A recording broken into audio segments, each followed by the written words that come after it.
Mummy, why do you sound so lifeless? Can you hear me? Are you there? Gayle's soft voice from the cell phone echoed with concern in her mother's ear. Yes, sorry, daughter. You know how I can easily fall out of the conversation after work.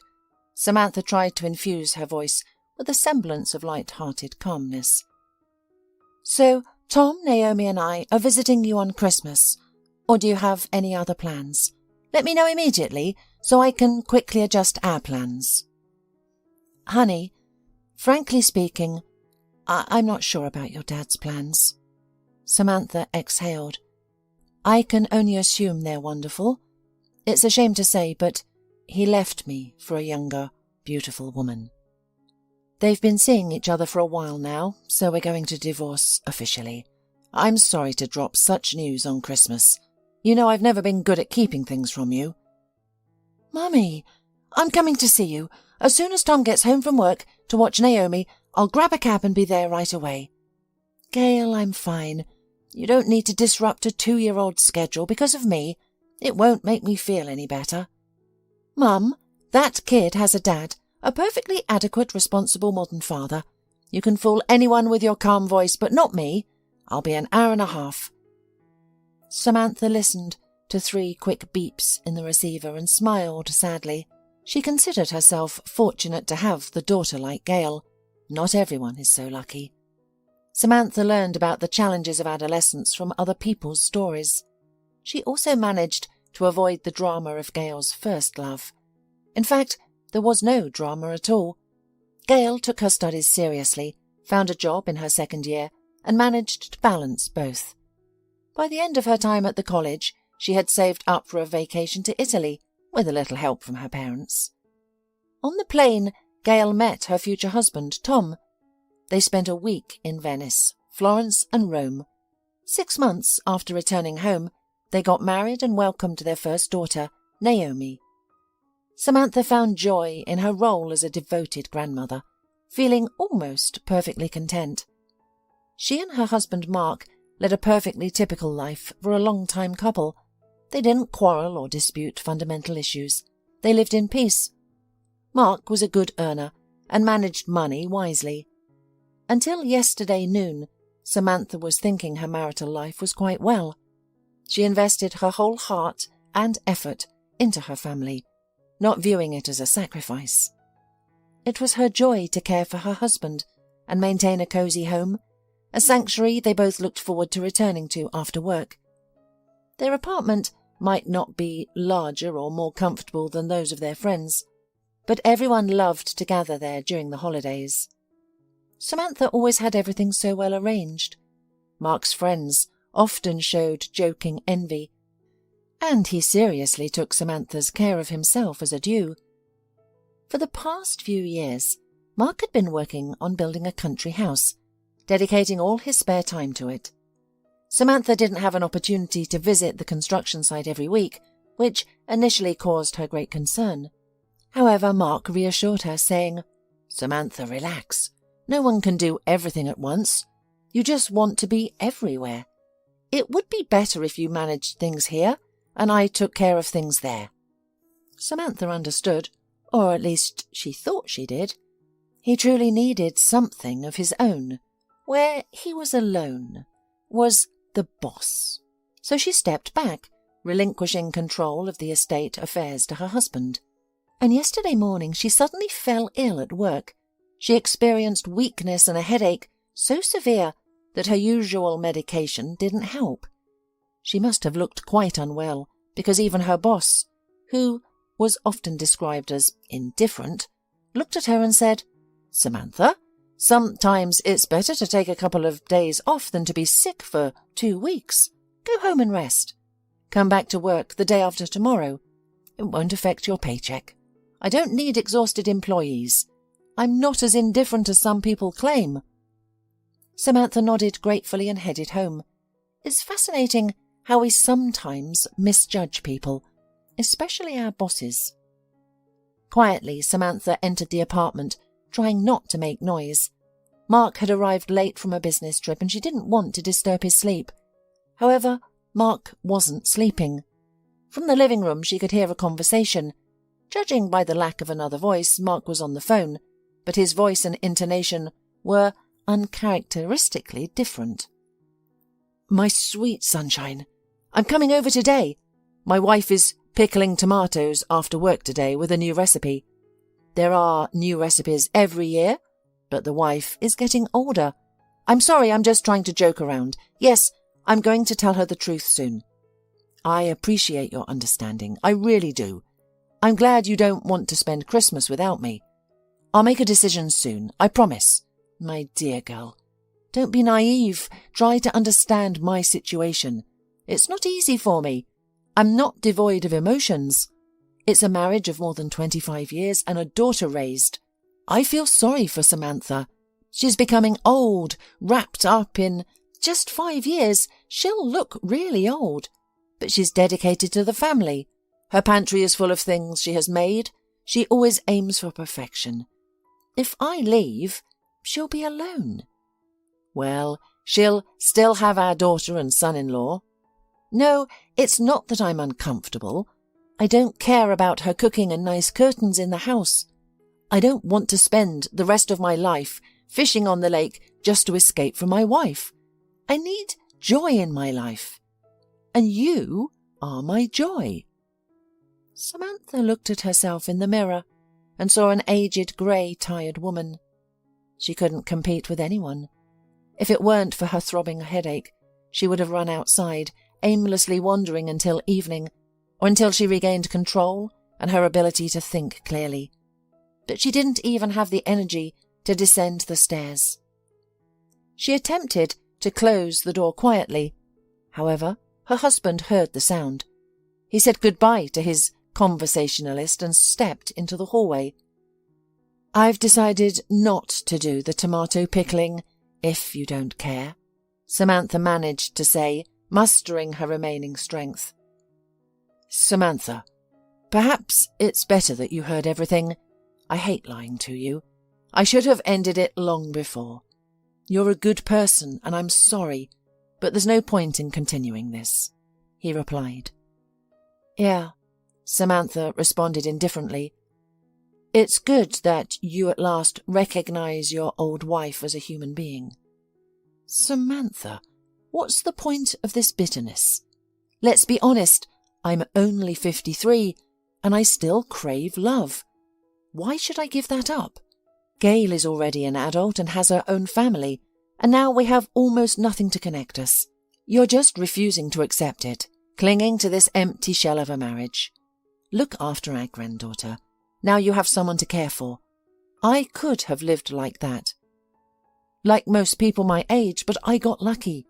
A beautiful young woman fell in love with me, and I deeply love her. Not everyone is so fortunate. This is my new life, a genuine life. One can't turn that down. It's a gift. Thanks to her, I now realize how unhappy I was. This is my chance to start fresh.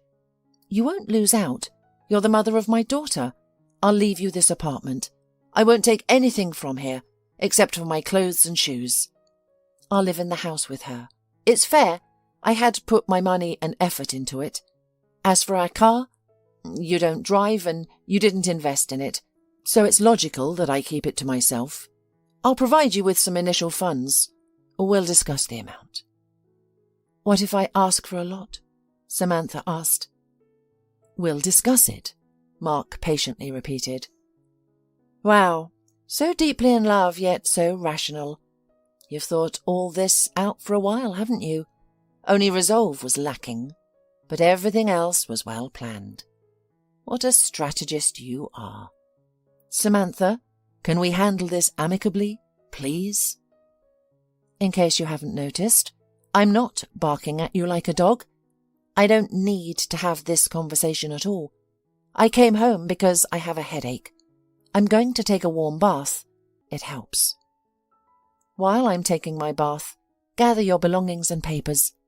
Don't leave anything behind. And leave your keys. You can file for divorce yourself.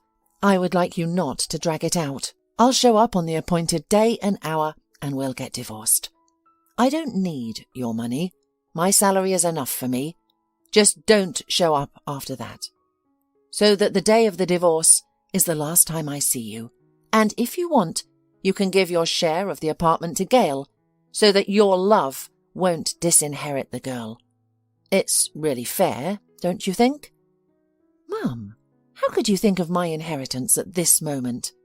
Gayle was quietly amazed when her mother finally told her what had happened. And who should I be thinking about, daughter?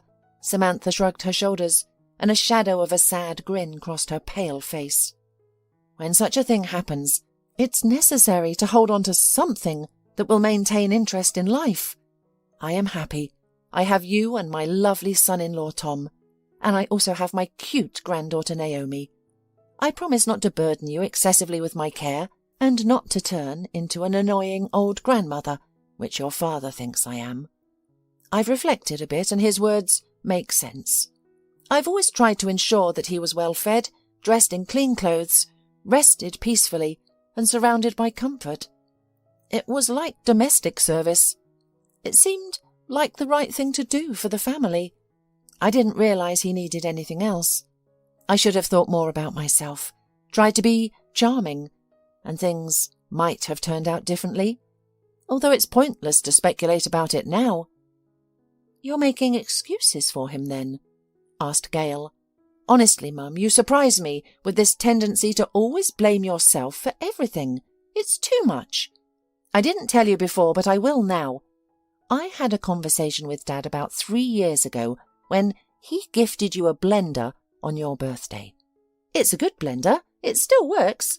Samantha nodded. Mum, it's not a gift. It's just something you buy when you need it for no reason. Back then, I suddenly remembered that for every holiday, Dad would give you some practical and useful household item. When I told him about it, he seemed surprised, as if it were the first time he had heard that gifts could be perfume, jewellery, theatre tickets, or a spa visit.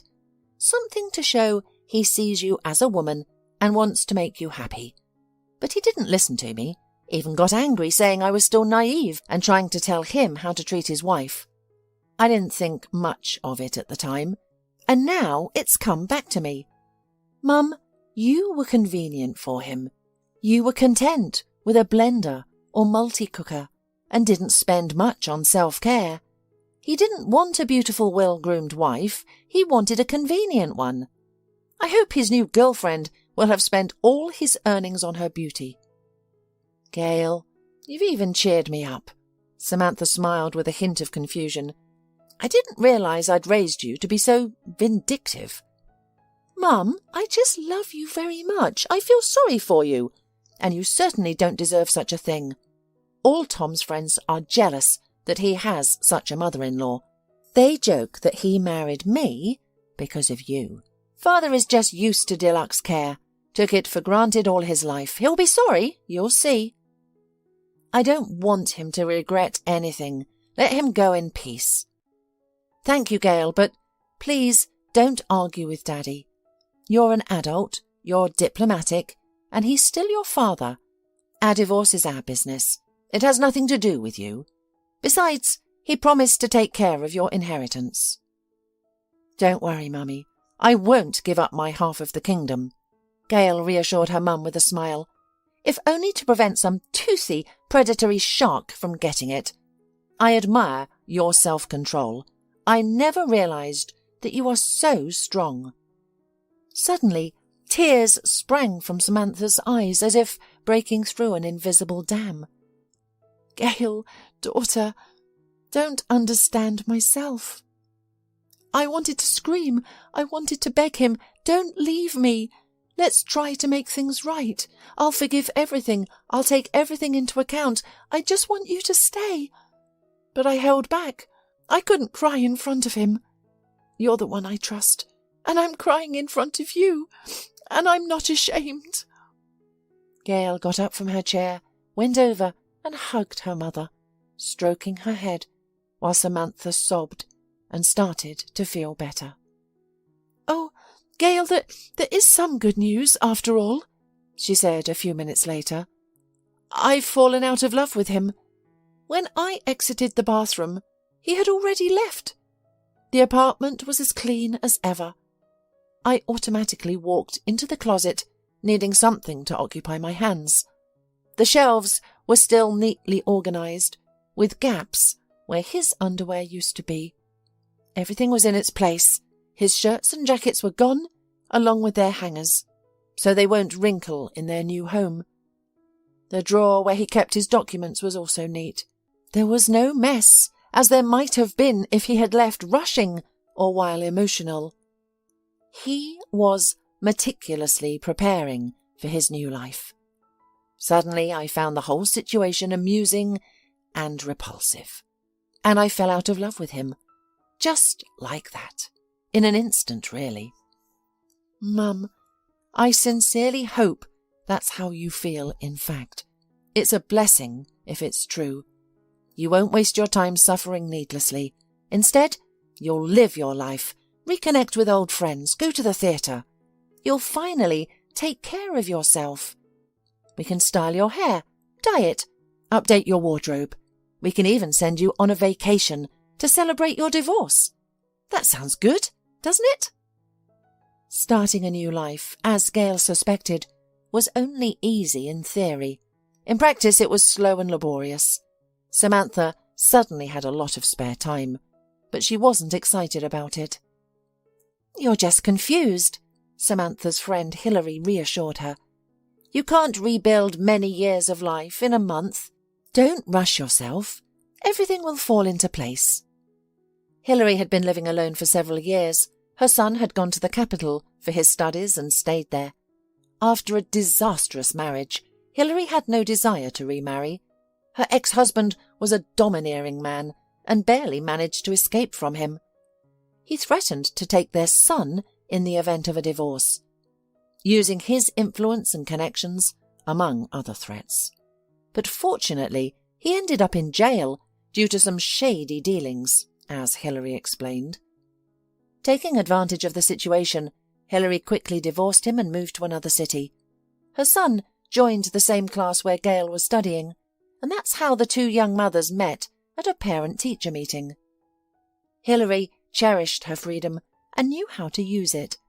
She might not have been traditionally beautiful, but she was charming, friendly, and positive. She attracted men and wasn't afraid to engage in relationships, but she would promptly end them if she felt they were trying to control her. You're so wary. Maybe you can imagine it sometimes, Samantha speculated, listening to the reason for another breakup. No, Samantha, I try to judge people with an open mind. But consider this. He prefers a woman in dresses, heels, while I'm always in jeans and sneakers. I'm not feminine enough for him. But Samantha, you know, I really despise heels. I prefer comfortable shoes, not this 20th century attire. I run. I don't glide like a swan. I wasn't lying to him, pretending to be someone else. When I met him, I was wearing sneakers. Why should a man try to change me when he could find a woman who naturally fits his preferences? Hilary, he needs you, but he just has different taste in clothes. You're missing the point. It's not about my appearance. It's about control. I've had enough of these Pygmalion types. It always starts this way. It started this way with my husband, too. Arguing with Hilary was futile, and back then Samantha had no desire to do so. Samantha was much less experienced in relationships. She had only been with Mark, who she married young, and there were no other men in her life. However, Samantha never regretted this. Even now she believed her lack of experience had saved her from many disappointments. It amazed her how Hilary wasn't afraid to start over each time. Samantha herself wouldn't pursue another relationship now. Samantha met Mark at a typical disco in their local club. On that night, she had gone out for the first time, encouraged by her friends and her mother. Why stay at home? No one will come knocking on your door, her mother had said, worried because Samantha was in her 20s and hadn't met anyone yet. In the mother's opinion, her daughter, though not strikingly beautiful, was pretty, with a slim waist, thick, slightly curly brown hair and soft honey-colour eyes. However, Samantha was slightly self-conscious about her appearance, which she thought was too ordinary. "You're too hard on yourself. You shouldn't be," her mother reassured her. At the party, a skinny, handsome brunette, dressed stylishly and sober unlike many others at the disco, approached Samantha and said, quite politely, "Hi, my name is Mark. I haven't seen you here before." "Samantha, I don't usually come to places like this. I'm here with the girls just for company." "How do you find it?" "Too many drunks. I don't like it. I don't think I'll be coming back here." "Yeah, me neither. Listen, Samantha, would you like to go to a cozy cafe and talk? I'd like to invite you." "Let's go," Samantha said, sounding confused. She was eager to leave, and Mark seemed sincere and kind. Plus, she'd never been invited out except by her girlfriends. By the end of the evening, Samantha had learned a bit about Mark. He's a young professional in railway production with some kind of engineering speciality. "Not everyone needs to chase the market. Some of us need to do serious, complex and sometimes boring work to prevent civilization from stagnating." Mark had high aspirations, and he was confident he would succeed. He owned an apartment, inherited from his grandfather, but dreamed of building his own house. He was the only son in his family and preferred hard rock music over the pop music played in discos. Later that night he walked Samantha home, and his respectful demeanour earned him the girl's mother's approval. She appreciated that he was polite and not like the modern guys. The day after, Samantha's friend Annie paid her an unexpected visit. "I was stunned when you ran away from the disco yesterday with Mark Rosenfeld. You should know he has something about him. He left with you just to anger his girlfriend Monica. She's my neighbour, the one many men are chasing. Monica kept Mark in a friend zone for nearly 2 years. I don't know why she needed him, probably just to increase her collection. Well, he is handsome, don't you think? He was serious and didn't realise he was just one of many. When she got bored with him, she stopped hiding her other suitors from him. Now, Mark is following her around, watching her. Probably to annoy her, to make her feel uncomfortable. But he's hoping in vain. It's nearly impossible to embarrass Monica. She's only amused by it all. I thought you might be interested, because what if you're hoping for something with him?" Samantha didn't anticipate anything special, but something made her sad. Whatever Annie said, Mark was a good guy. He was kind and considerate, entertaining her all evening, treating her to ice cream and expensive cakes and coffee. Since Monica had not seen his advances to Samantha, he could have done without them. Nevertheless, he arranged a pleasant evening for her. Samantha couldn't shake off her sadness for 2 full days. On the 3rd evening, the doorbell rang. Her mother, expecting her friend, opened the door to find Mark standing there with a small bouquet and a cake. From that evening, they began to go out together from time to time. Samantha quickly fell in love with him, angry at herself for this, and tried not to think about why he really needs her. Her mother tried to comfort her, saying, "Oh, Samantha, don't pay attention to all the gossip. There are plenty of envious girls, but sincere friends are few. You can't help who you fall for. No one is forcing him to see you, but he visits you almost every day. It means he likes you. He compared you to his ex-girlfriend and realised you're better." Samantha listened to her mother in silence, objected to her only to herself, so as not to upset. She and Mark were still just friends. It lasted until Mark's birthday. Amidst the warm and windless July days, they celebrated the holiday at his family's country house. There were only Mark's parents and a friend from his university with his wife there. They had just returned from their honeymoon to the sea. For Samantha, this was the day she met Mark's parents. Her mother took it as a sign of the seriousness of Mark's intentions. As for Samantha, she didn't believe the relationship would last. She thought Mark would disappear as swiftly as he had appeared. If he didn't return to Monica, he'd find another woman. He was too handsome and promising for Samantha, and he must have known that. Her friends hinted at this, and Samantha herself thought the same, but deep down she still wanted to believe that her mother was right. That evening was the happiest she'd ever had. Both her father and mother and Mark's friend, Peter, liked her, and as the day turned into evening, her confidence grew that this day was special. Mark's parents went into town for the night. Peter and his wife Megan quickly secluded themselves in the prepared mansard, leaving Mark and Samantha alone by the outdoor fireplace. Mark seemed delighted with their solitude. He took out a bottle of expensive champagne, a birthday gift from his boss, and proposed they enjoy it alone. "Let's savour this luxurious treat," he suggested. Raising her glass, filled with effervescent bubbles, Samantha proposed a simple toast. "I'm so happy that it's you I love, Mark." "You are the best, the absolute best," he responded, and they spent their first night together. In the morning, after accompanying their friends, Mark drove Samantha home, but then returned in 5 minutes with a bouquet of burgundy roses.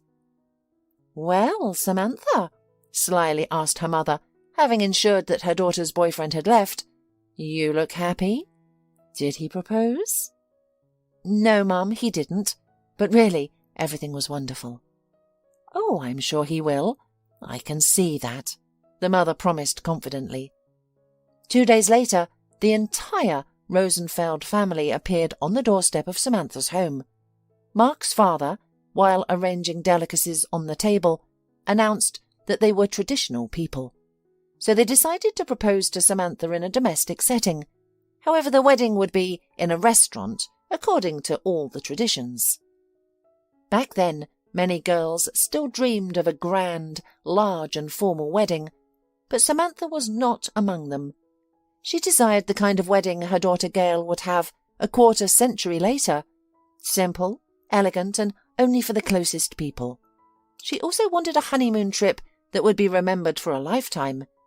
However, no one sought her opinion about her own wedding, and she didn't even notice it then.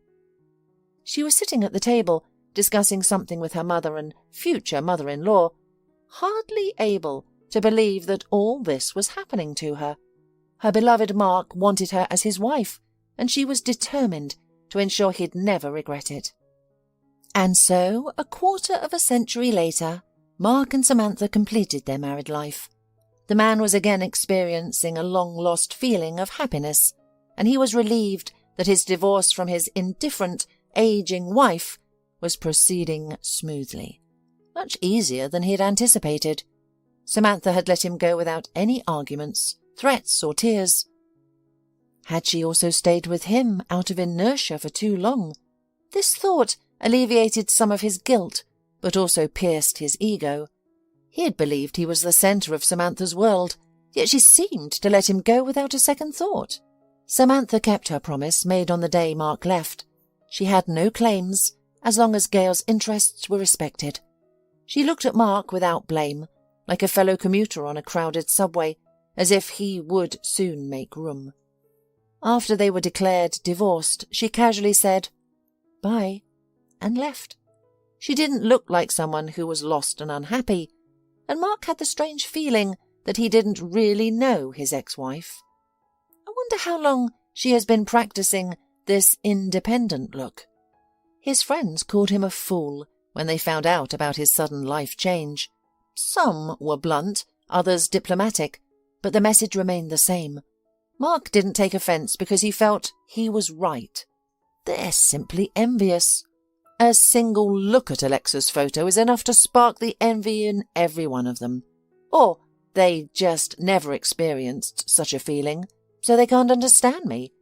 Mark convinced himself. He had been like that himself, thinking it was normal to come home to a familiar wife and age together unnoticed. They were all just living in a state of hibernation, but he had suddenly woken up. Mark, heeding his father's advice, never regretted marrying Samantha. He initially courted her to make Monica jealous. However, His value did not rise in the girl's eyes. Surprisingly, he wasn't upset and was grateful to Samantha for freeing him from the obsession that had consumed him for the past 2 years. In Samantha's company, Mark felt comfortable and confident, and the girl didn't demand anything from him. She merely enjoyed his company. His parents noticed the change in Mark. It was impossible not to. He stopped being irritable, no longer disappeared at night, established a routine, and reignited his interest in work and career. They had worried for 2 years about their son's infatuation with a girl who, in their opinion, only wanted to sell herself more expensive. Now they quietly celebrated the change, careful not to jinx unclear prospects by asking too many questions. Of course, Mark's mother made some inquiries. Their town wasn't so large that they couldn't find mutual acquaintances. "Do you remember my classmate who knits for people?" Mrs. Rosenfeld excitedly shared with her husband as he came home from work. "Her cousin is a dispatcher at the same depot where the girl our Mark is dating works in the personnel department. She says that Samantha is really nice and serious, and generally without any trouble."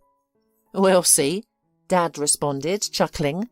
"It's not our decision to make anyway." Mark usually avoided discussing his personal life with his father due to their differences, and because his father had never approved of his previous choices.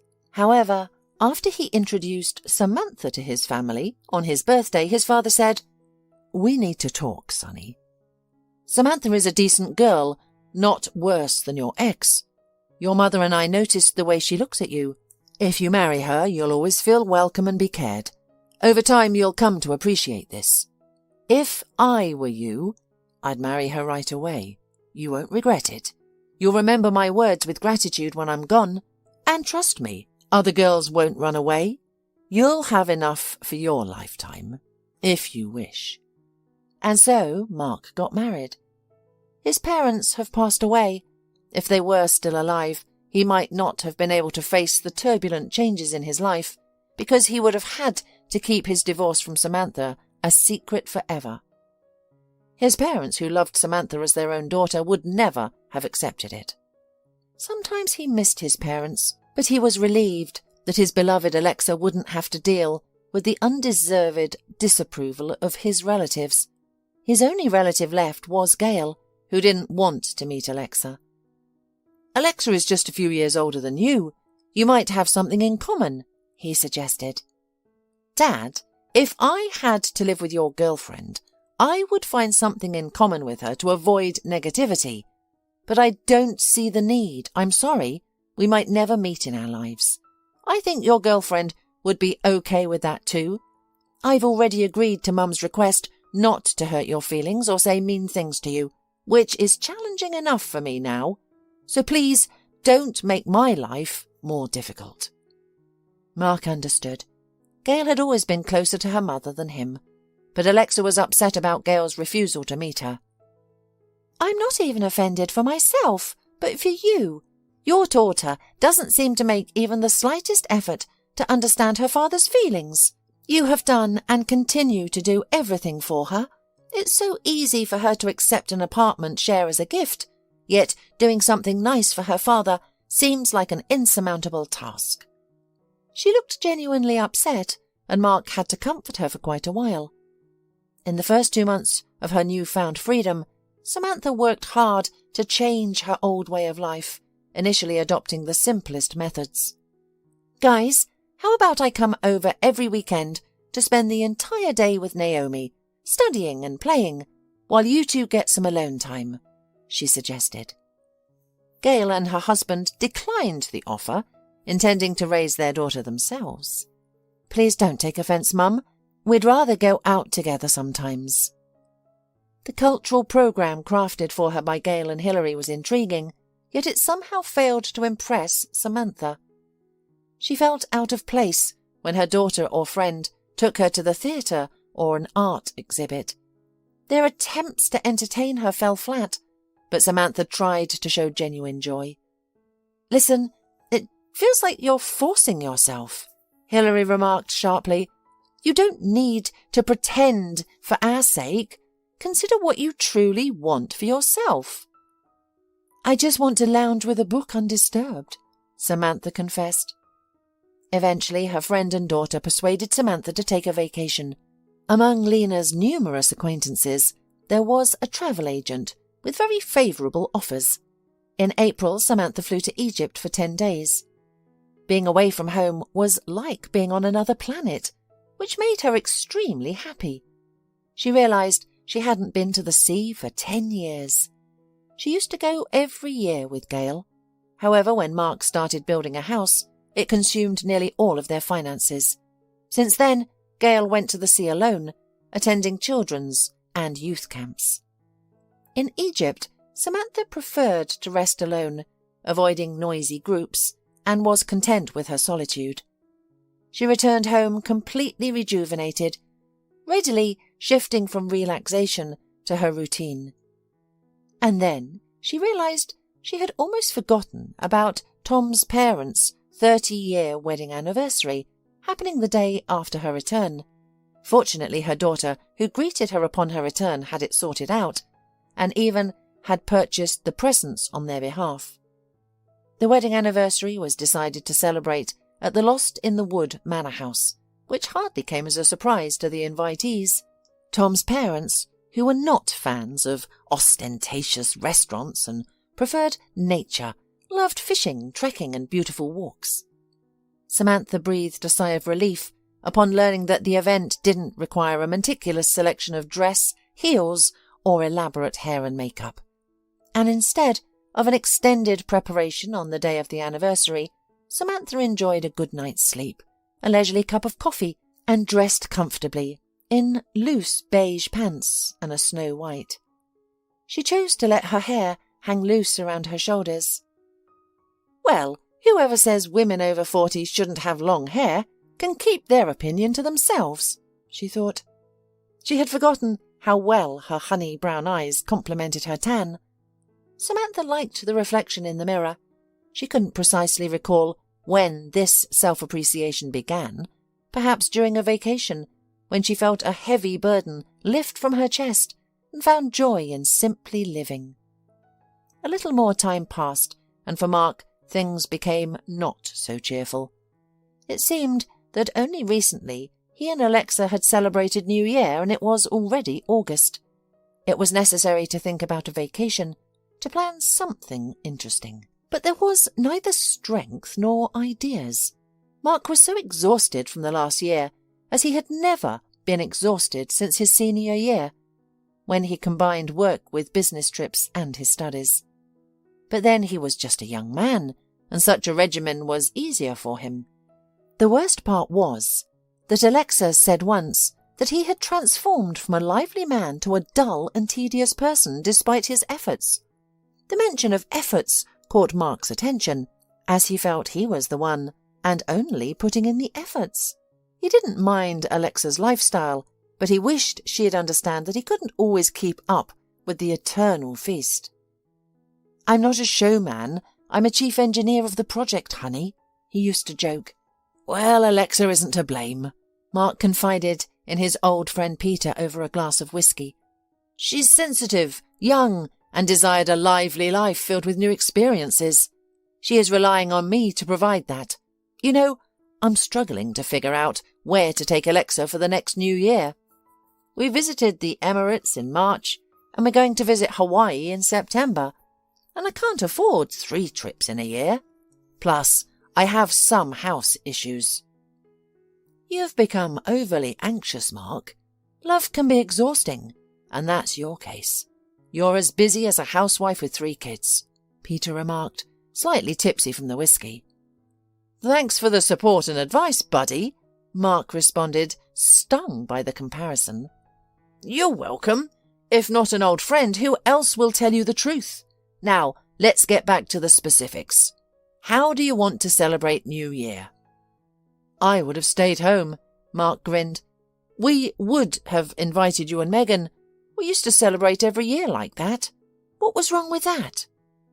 "We've already been invited, so I'm sorry. Listen, why don't you and your partner stay home together? You two shouldn't be tired of each other yet. Romantic music, candles, pillows, huh? We spent New Year's Eve at home last year because we didn't have an opportunity to book anything decent. With this divorce, you know it's been a mess. Alexa might get offended if we spend another New Year's Eve at home. Well, I've never had such a problem, to be honest. Peter waved his hands. I don't even know what to advise you. Listen, what if your Alexa goes back to work? She would definitely be less bored and appreciate simple recreation more. Oh, don't give me that look. I'm not suggesting she should be hauling weights, sitting behind the cash register at the supermarket, or monitoring a conveyor belt. Doesn't she have some kind of elegant profession? Didn't she have a life before you? She's not a schoolgirl, after all. She worked in a flower shop, I told you. There. You might buy her a course for New Year's Eve to be a top-notch creative florist. It could land her a job in a cool place. I'm absolutely serious. This gift shows you genuinely care. Am I wrong? I'll think about it, Mark replied wearily. Over the years, finding common ground with his old friend had become increasingly difficult. They had less in common now than in their youth, but Mark wasn't prepared to completely cut ties with him. After meeting Peter, Mark had planned to visit his sick colleague, pick up some paperwork and discuss certain matters. However, he decided to postpone the visit. He wanted to go home, so he rescheduled the meeting for the next morning. On his way, he stopped at Alexa's favourite bakery in the wine shop. Driving home, he realised he had forgotten to inform Alexa that he wouldn't be home 2 hours early. Well, it would be a surprise. The light was on in the living room, but the soft, melodic voice echoed from the terrace. Alexa had a peculiar habit of chatting with her girlfriends in the evenings, sitting on the open terrace and staring the distant line of streetlights along the highway. This was understandable in the summer, but seemed less comfortable in the winter. Nonetheless, Alexa assured Mark she was fine. She would just put on her coat, slip her feet into her boots, and step out for a chat. I don't want my serious beloved man to overhear my silly chatting with my friends, she used to say with a shrug. A few times Mark had overheard her because he was curious. He found out that these conversations were filled with trivial girl talk, sharing manicurist recommendations, discussing swimming pools, boasting about gifts. In these conversations, Alexa seemed content with her life, which pleased Mark. From then on, he didn't eavesdrop any more. Now, she was conversing against a backdrop of light, rhythmic music, oblivious to Mark's arrival. The man followed her voice, which resembled the sound of a bubbling brook, along the wall towards the terrace, picking up on individual words as he got closer. I think about him very often, right down to the most delightful details. What would happen if I decide? I fully understand that he can't give me anything but that. Yes, that's it. That's what I mean. Suni, I really don't want to be a foolish person who spoils everything for a fleeting thrill. Yes, you're absolutely right. That's why I haven't decided to meet him alone yet. And I probably never will. And I can't take that risk. You're right. I can't pretend that, well, I'll mess up somewhere. Mark may be a little old for me, but he's dependable. Yes, he has proposed to me. I agree. Such opportunities shouldn't be thrown away. You realise that when you hit 30. He'll definitely do everything for me, unlike those who insist on splitting a restaurant bill. Thanks for listening. Goodbye, Suni. Kiss you. The door snapped like a coffin board, and Alexa's light footsteps fell silent in the house. Mark stood, his forehead resting against the cold wall of his house, contemplating. When did it get so cold? It wasn't long ago that it was warm here. He was thankful for Alexa's chatting nature, otherwise he might have married her and signed over his house without a second thought. Gayle would inherit the apartment, and her Tom was from a prosperous family. On the other hand, Alexa only had him, and she had subtly persuaded him to this point, making him believe it was his independent decision. He realized that he was the fool, having fallen into the age-old trap like many before him. Mark could not dare to go into his own house and throw his fiancée out like a stray cat. After all, he had been happy with her for a while, even if there was self-deception. Finally, Mark decided he would give her the money he had saved for a vacation in Hawaii. It was just enough for her to get by until she found a job. She could move back with her mother or find a thrilling new relationship. Finally, Mark took his courage and walked resolutely into the house, and then there was a great scandal. Left alone, Mark reached for the bottle of expensive sparkling wine he had bought at the wine shop. "Well," he muttered, "let's celebrate." He never believed in the law of the boomerang, thinking it was a consolation for losers. He thought that everyone gets what they can take for themselves, dismissing the rest as mystical. But now this mysticism had a place in his real life. What had Samantha felt listening to his phone conversation? Just 6 months had passed, and the boomerang had struck him. It was swift and unexpected. Fate had been kind. He hadn't had time to marry and invest heavily in Alexa's well-being. Samantha had been with him for 1/4 of a century, always alleviating his weariness when he returned home. He had everything that constituted warm well-being, a state many only dream of. His father was right. He had never regretted his sensible, convenient choice. Now, without a father or mother or friends, there was only one place left on earth where he could go. He accepted. He would do anything to stay. But not now. Not in such a miserable state. He needed time to think things over, to sleep, to work, and to find the right words. A week had passed, and here Mark was standing in front of his ex-wife's house. He had left the keys to their apartment in the mailbox on the day he moved out, so he had to wait for Samantha to come home. Mark found a parking spot around the corner from a nearby office centre, left his car there and went for a walk. Samantha's probably helping Gayle take care of Naomi right now, because Gayle may have gone back to work. That would be very much like her. I haven't heard anything from her since the January. She hasn't called me, only wishing me a happy birthday via text message. Well, I'll make up for all this, go fishing with my son-in-law and help with Naomi. Gayle doesn't know how to be angry for long and plays Snow Queen. She's very much like her mother. Mark realized he was on his 3rd cup of espresso. It was time to leave because Samantha must be home by now. For sure, lights were on in the kitchen and living room windows.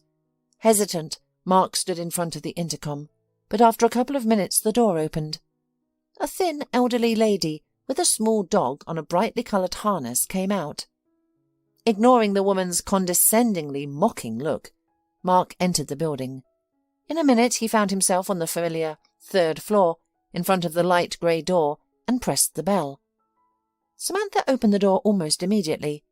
Mark got the impression that she initially wanted to slam the door shut because he could enter, but then she seemed to change her mind.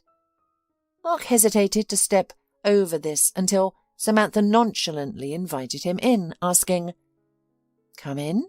What's wrong?" His ex-wife looked different, yet familiar. She had always been of average height and build, neither heavy nor light, but now she seemed airy and casual, embodying the grace of a young girl. The woman had applied a dark chocolate shade of makeup, which complemented her unusually warm eye colour and skin tone. Her hair was not in its typical sleek ponytail, but was loosely scattered over her shoulders, reminiscent of the models in Renaissance paintings. She wore a simple flowing burgundy knee-length dress with a daring neckline that accentuated her slender waist. It seemed that Samantha appeared 10 years younger. "You've become stunning," Mark said in amazement. "Yeah, thanks," Samantha replied without pretense, her honey brown eyes smiling politely, as if she had heard that every day of her life.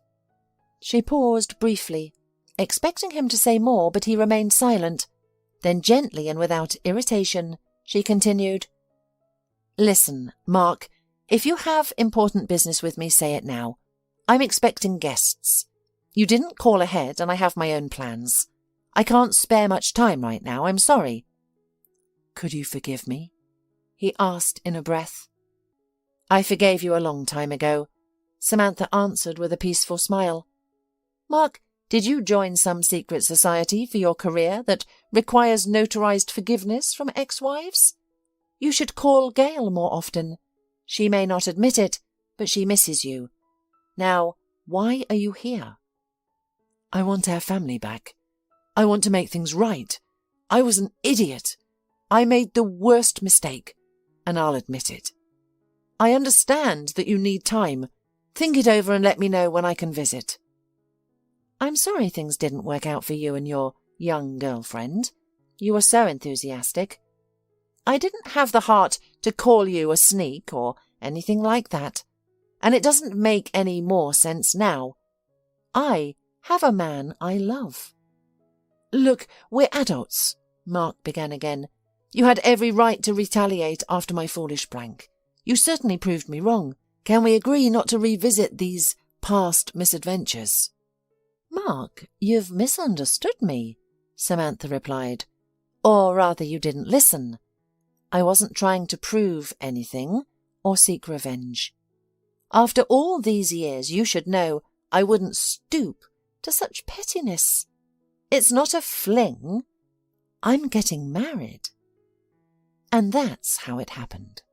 At the wedding anniversary, Samantha arrived early with her daughter, son-in-law and granddaughter. Tom always left early for lengthy trips, half-jokingly claiming that his girls would inevitably forget something, need to return, make multiple stops and take photos at scenic spots. More or less, that's how it unfolded, but it never hindered the family from arriving before the appointed time. Rachel and Adam, the perpetrators of the celebration, were discussing catering with the campground owner. Gayle and Tom immediately went to inspect the meat for the barbecue. Meanwhile, Samantha and Naomi headed off to explore the lake. The little girl was running around her grandmother, who, after her leisurely vacation, was a little unused to the fast pace of life and let her guard down. The woman did not expect that there would be a rubber boat hidden in the gap between the reeds, nor did she expect Naomi to leap into it. The boat began to rock. Samantha froze in shock and was about to rush to rescue her granddaughter as a silent fisherman in fishing boots materialized from somewhere and gently pulled Naomi out of the boat.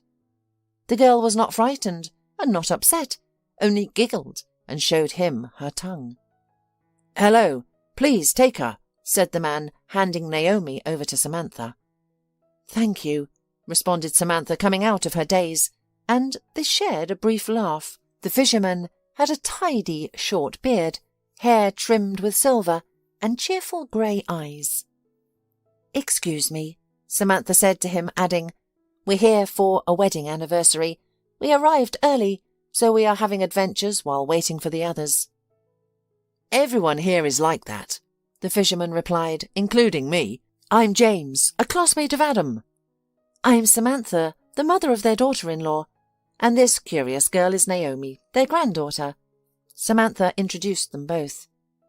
From that moment on, she and James were together.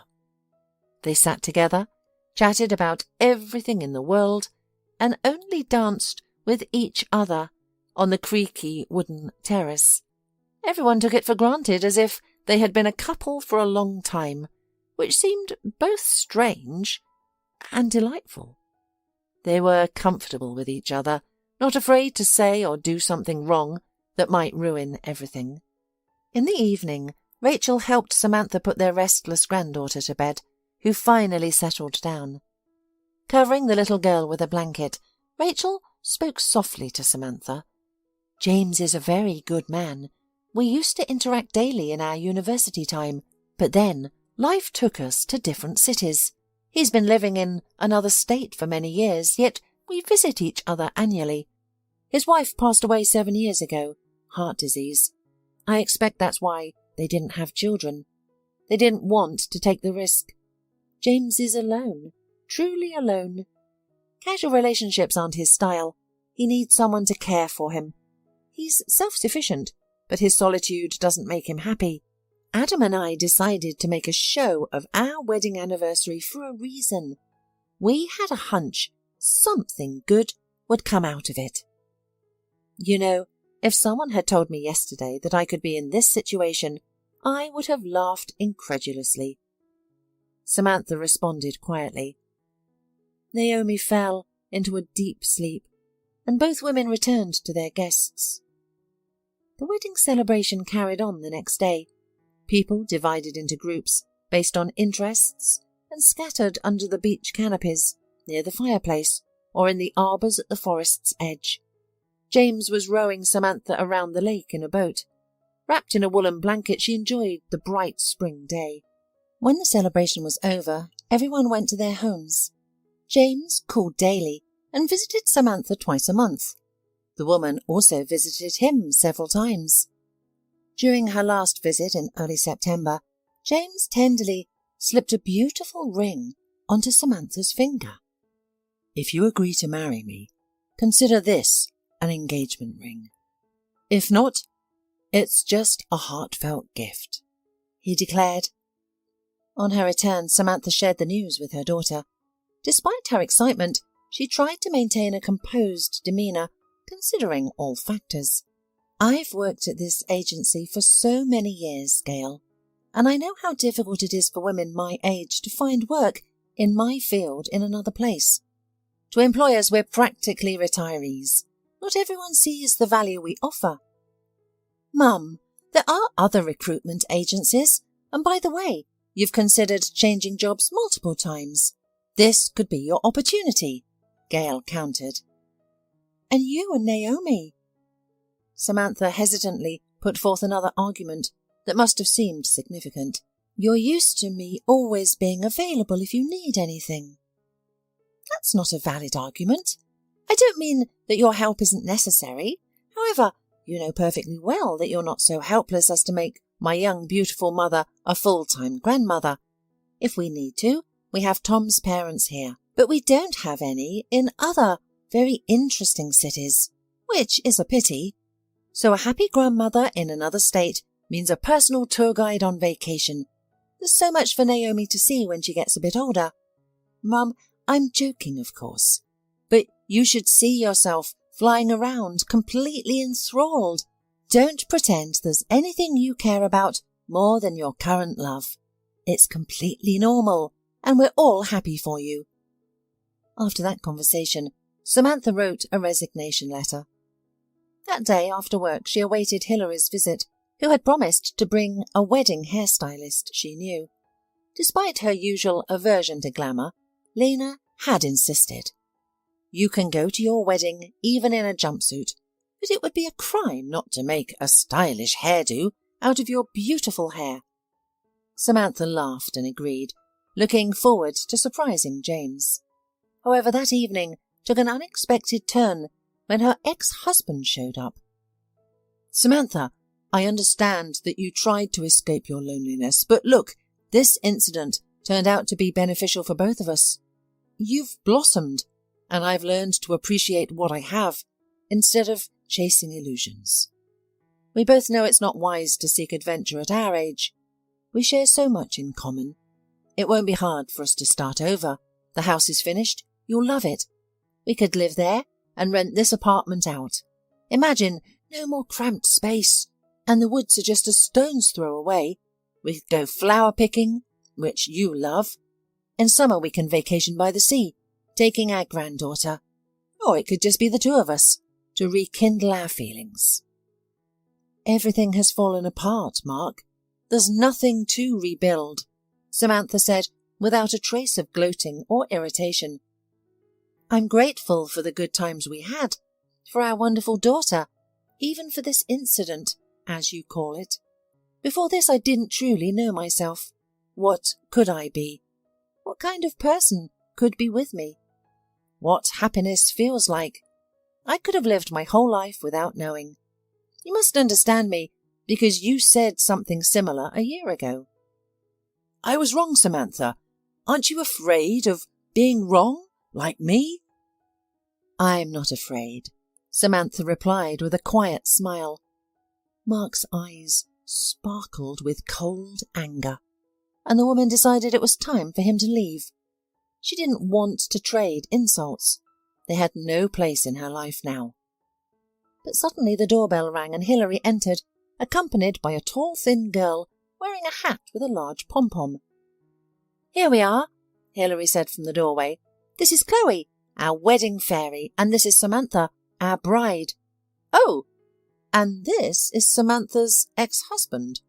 He must have come to wish his ex-wife happiness in her new marriage. Very modern. Hello, Mark." After shooting Hilary a look full of anything but goodwill, Mark grabbed his jacket from the hanger and left without looking back. He didn't remember how he ended up on the street, how he was driving home. However, not far from home, he was stopped for speeding. "We exceed the speed limit," the traffic officer stated, the fact tiredly. "I don't care about your fines," Mark replied indifferently. "My ex-wife left me. I was on my way back to her. I thought she would be happy, forgive me, but she's getting married. That's a woman's fidelity. She was a decent woman who had a house, a job, a granddaughter in her head. What to speak of others?" Mark had a desperate sudden urge to speak out to someone he didn't know. Getting home, Mark immediately called Gayle, apologised for not calling for a long time, asked about Naomi, and when he could see them all. "Maybe we can go out together somewhere, like a water park or something Naomi likes." "Dad, did something happen to you?" Gayle asked immediately. "Yes, daughter, and I need an ally in your face. There's just no one else to talk your mum out of doing a stupid thing." "Not so long ago, you were such a romantic, putting your passion above everything else," sneered the daughter, with a tiny hint of gloating. "Samantha's a smart woman, and smart people learn from other people's mistakes. Don't you want Mum and Dad to be together again, Gayle?" Mark continued to persuade his daughter. "Daddy," Gayle replied gently, "let's be honest. I've outgrown the potential teenage trauma of parents divorcing. Your marriage has run its course. I'm really sorry you ended up with a woman like Alexa, but you're still a pretty good catch.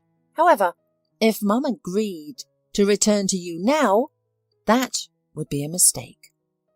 That's why I'd try to dissuade her. You were with her because it was convenient. She deserves to be loved.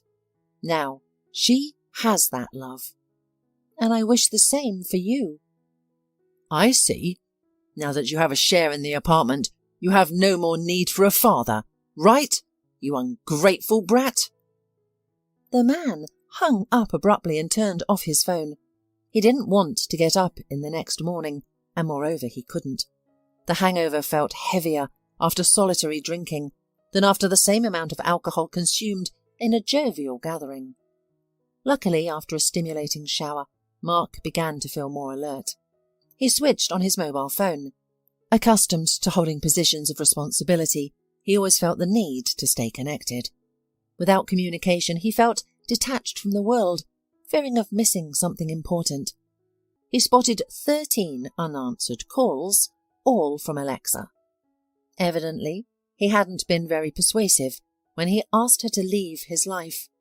He simply couldn't be harsh with her. She possessed a unique ability to look at a man in a way that made him want to pamper her. And she could exploit this skill, as long as there were fools like him around. Mark's thoughts were interrupted by a call. There she is again. Okay, I'm not going to run away like a boy, the man thought. "Mark, don't just hang up," pleaded a melodious, angelic voice, which would have softened even a stone. "Just listen to me. It could be important for you too." "Alexa, it's unlikely you'll come up with something new to convince me. Trust has been lost. Let's not waste time." "But I am pregnant," Alexa sobbed into the phone desperately. "And I haven't been with anyone else. No one but you. Sure, I've had fantasies, but I've never acted on them. Who hasn't? I would never cheat on you. I didn't know about the baby when you kicked me out. Yesterday, I took a test and found out. You can take a DNA test to confirm it's your baby. Hold on a minute. Mark managed to interrupt. Do you want to keep the baby? Yes, I do. It's time for me, and I really want to. So you're calling to get financial support for the baby? No, I need his father. He needs his father, Alexa cried. Alexa, quit the theatrics. I'm not pretending. I genuinely want things to improve between us. I promise I won't lie to you again. And with a baby, I won't have time to be silly. Alexa was raised single-handedly by her mother, who showered her with affection and dressed her like a doll. Her mother was a skilled seamstress, working flexible hours and taking orders at home. From the age of 3, Alexa was enrolled in dance classes and various extracurricular activities. Other than dancing and singing, Alexa showed little interest in anything else. Her academic performance was average, but her charm and ability to lift the spirits of even the sternest teachers often earned her higher grades. Alexa grew into a beautiful, artistic girl with a graceful figure. With her looks, she could have become an actress, but she lacked the determination required. She was only interested in what came easily to her, and the idea of exerting effort towards a goal often led to bouts of ennui. If it's so hard, it's not worth it, she used to think. Alexa's mother worried that her daughter would repeat her own fate by falling into a fleeting romance and ending up alone with a child. She urged her sincerely and patiently, saying, Alexa, neither of us have money or connections, nor any special talents or ambitions. But you're beautiful, sweet and easygoing. Everyone likes you. That's a valuable asset. You only need to make one wise decision in choosing a husband who will care for you, so you don't end up toiling endlessly like I do. There's nothing glamorous about such a life. Understanding algebra and chemistry was challenging for Alexa, but she grasped her mother's advice instantly.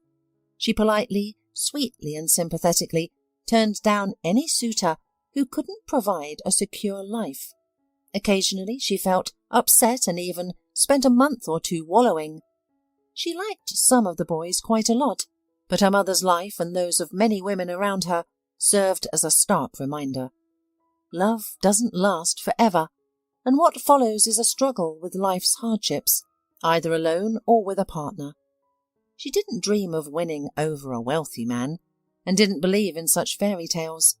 Being a practical person, she would be content with a well-to-do man who stood firm on his own 2 feet, someone she could completely trust. She avoided casual flings to protect her reputation. The city might seem vast, but is it really?